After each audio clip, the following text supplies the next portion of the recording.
Welcome to another deep dive, everybody. I've always had this feeling that there's more to this world than we see. Like, something's going on behind the scenes. And today we're going to explore that feeling. We'll be unpacking some fascinating ideas from the Spirits book by Allan Kardec. Oh, Kardec, Yeah. such a pioneer in understanding the spirit world. His book is so unique, too. It's structured like a conversation with spirits. Kardec asks the questions, and highly evolved spirits answer through It's mediums. like a cosmic Q&A, right? Exactly. So cool. We're focusing on Chapter 9 from Part 2 today, the intervention of spirits in the corporeal world.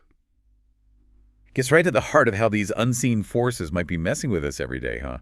Well, messing might not be the right word. Right. It's more complicated than that. But one of the first things Kardec asks is, can spirits see everything we do, even like our most secret thoughts? And the spirits answer, a resounding yes. So even when we think we're alone with our thoughts, there's a whole spirit world watching us. That's a little creepy, don't you think? It can be a bit unsettling, sure, but it also raises some pretty profound questions. Like, if they can see our every thought, do we even have free will? Yeah. Are we just puppets dancing to the tune of these spirit influences? Kardec goes there, believe me. And the spirit's response? Well, it's not a simple yes or no. They say we do have our own thoughts, but spirits can suggest thoughts to us. So it's like our minds are a battleground then. Good spirits pulling us one way, bad spirits another. Exactly. It's a constant push and pull. So how do we know which thoughts are ours and which are these spirit suggestions? Well, that's where it gets even more interesting. The spirits say it's not always useful to know. Wait, what?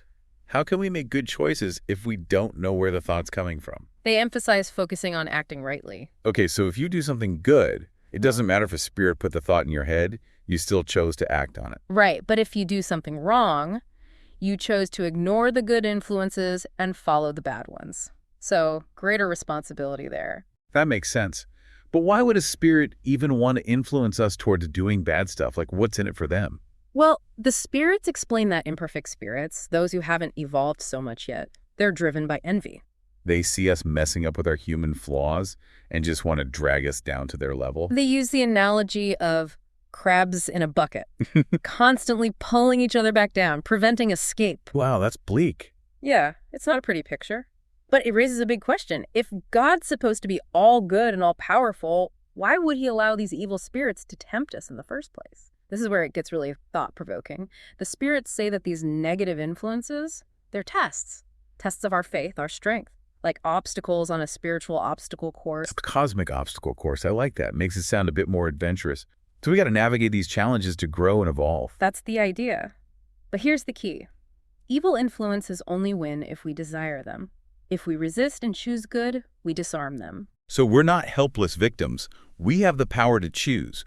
But how do we actually do that? How do we resist those bad vibes and cultivate the good ones? Well, the spirits say prayer is a powerful tool. It connects us to a higher source of strength. So it's not just about asking for things. It's aligning ourselves with a higher power and seeking guidance. Exactly. And we'll talk more about those spiritual support systems later. We will. Yes. But first, let's tackle a topic that I think fascinates and frightens us all a little bit. Possession. Oh, yeah. The stuff of nightmares. Okay. Is it real? Can a spirit actually take over someone's body like we see in movies? Well, the spirit's take on this might surprise you. They say it's not a literal takeover. A spirit can't just kick out our soul and move in. So no demonic possessions. No need for exorcists. It's more nuanced than that. What they describe is more about influence, not a complete takeover. They can associate with us based on shared qualities, like there's a spiritual attraction. It's like a negative spirit whispering in your ear, tempting you toward certain things. Precisely. They call this obsession. That's where a person is dominated by a spirit's influence. So obsession is the real possession then. But how does someone become obsessed? The spirits are clear that even in obsession, the person's participation is required. It's not forced on you. You have to be open to it, whether through weakness, desire, or some other vulnerability. It's like a toxic relationship, isn't it? Where you allow yourself to be controlled. That's a great way to put it. But what about someone who's truly obsessed? Do they need an exorcism? Not necessarily. They need help, for sure, but it might be from a doctor or therapist, not a priest. Because their struggles might be rooted in mental or emotional distress. Exactly. And while prayer can help, sometimes medical intervention is needed too. It's a reminder that the spiritual and physical are connected. We can't separate them so easily. Precisely. And speaking of strange phenomena, let's shift gears and look at a historical example that shows how spirits and the physical world can interact. Ooh, a history lesson. I love it. What have you got? Ever heard of convulsionaries? Convulsionaries. Those who convulse. Basically, yes. They were these individuals, often in groups, who exhibited unusual physical and mental states. Like what? Give me the spooky details. Think insensitivity to pain, apparent mind reading, and contagious convulsions. Wow.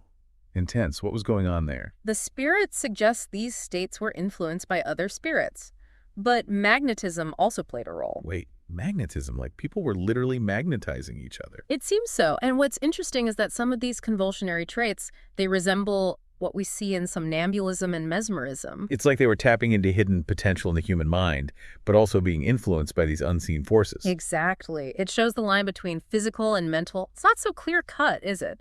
There's so much more to reality than we can see. Definitely makes you wonder what other hidden abilities or influences are at play, huh? It does. And on that note, let's take a break, and when we come back, we'll discuss a more comforting aspect of spirit intervention. Okay, everybody, stay tuned. We'll be right back.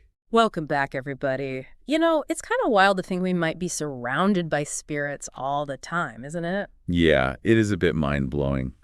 But we talked about some pretty heavy stuff before the break, all those negative influences and obsession and things. Right. So let's switch gears a bit and look at something a little more comforting. Okay, I'm ready for some good vibes. What have you got? Well, what about those guardian angels everyone talks about? Like having a personal spirit protector watching over you. It sounds pretty nice, right? Yeah, that's definitely more my speed. Do we actually have those?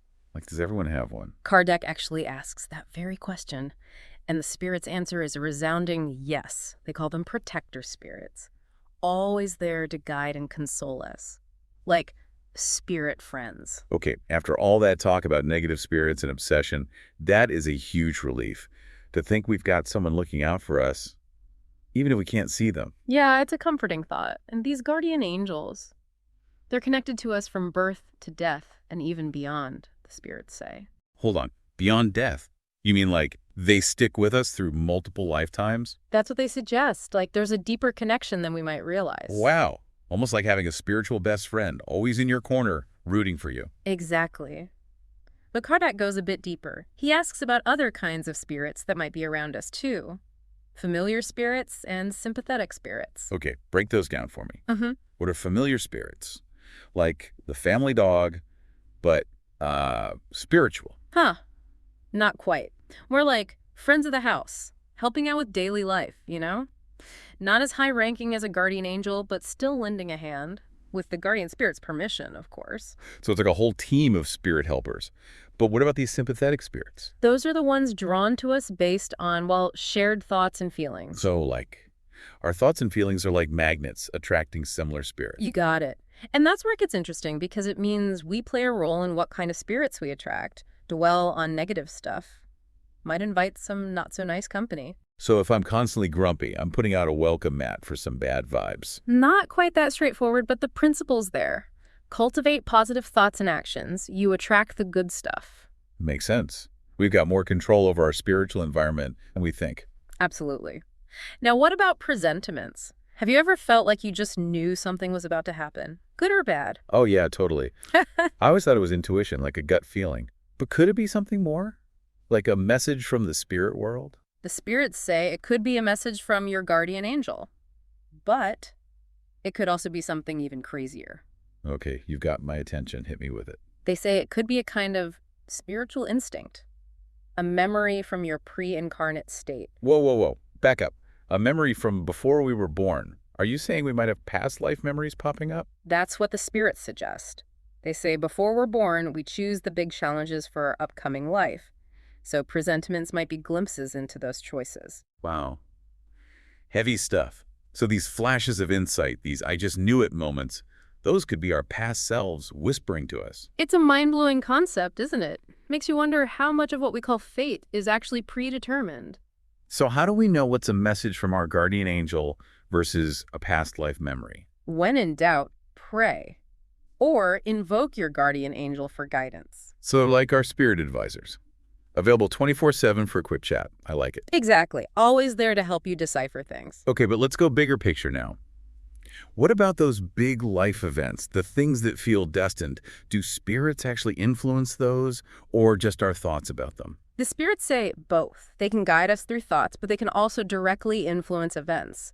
Always within natural laws, of course. So they're not like snapping their fingers and making stuff happen. Nope. They have to work within the natural order of things. Think of it like they inspire us to make certain choices, choices that lead us down a specific path. It's a nudge in the right direction, but we're still in the driver's seat making the decisions. That's it. The spirits emphasize free will. They don't want to violate that.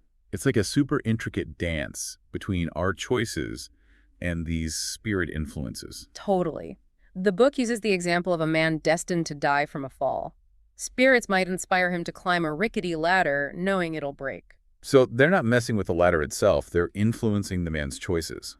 Like, they set up the chessboard, but we make the moves. Great analogy. It's subtle but powerful. And it leads to another common question. Can people use spirits for bad stuff? Like for occult powers and things? Yeah, talismans, magic spells, curses. Is any of that real? The spirits say God wouldn't allow someone to use spirits to directly harm another person. So all that curse stuff is just superstition then? They say most of it is trickery or misunderstanding. Real power comes from our thoughts and intentions, not some magic object. So like a talisman doesn't have any power on its own? Well, maybe, but only if it helps you focus your thoughts. But, they warn, those objects often attract lower-level spirits because the intentions behind them are usually pretty materialistic. It's not the object, it's the energy we put into it. You got it. Now let's end this part by looking at blessings and curses. Do words have power? Okay, yeah, like, do those have a real impact? The spirits have an interesting take. They say unjust curses, God just ignores those. So if someone's yelling curses at me, I can just brush it off? That's what they suggest. Both blessings and curses might have temporary influence, but ultimately, God's justice wins. It's our actions, not words, that truly matter. So living a good life is the best protection against curses? Absolutely. And it's the best way to attract blessings. Wow! So much to think about. This whole concept of spirit influence is fascinating and a little overwhelming. I know, right? Welcome back. We've been on quite the journey with the Spirits book. This whole idea of spirit intervention, it really gets you thinking, doesn't it? It does. And, it's not just about angels and demons or some cosmic battle between good and evil. It's much more subtle and complex than that. Yeah, it's like peeling back the layers of an onion, revealing all this hidden stuff going on behind the scenes. Exactly. So as we wrap things up, what are some of the big takeaways for our listeners? What should we remember about how these unseen forces might be interacting with us every single day? Yeah, give us the Spark Notes version. Well, first off, we're not alone, right? This is according to Kardec and the spirits he communicated with. We're surrounded by spirits, constantly observing us, interacting with us. Okay, yeah, that can be kind of creepy, like we talked about before. Yeah. But it's also empowering in a way, isn't it? It is. It means we're not just victims of fate. We have a choice in how we respond to these influences. So it's not about blaming spirits for our problems, but taking responsibility for our own thoughts and actions. Right, and recognizing that we have the power to shape our own spiritual reality. You attract what you put out, right? Totally. And the other thing I keep coming back to is this idea of having a support system. Like, we're not in this alone. Absolutely. Each of us has a guardian angel watching over us, guiding us. And even beyond that, we've got familiar spirits and sympathetic spirits lending a hand. Like a whole spirit squad rooting for us. It's amazing. And if we're ever feeling lost or confused, we can reach out through prayer, meditation. That connection is always there. It's like having a direct line to spiritual guidance. Exactly. And remember those presentiments we talked about, those gut feelings, the intuition.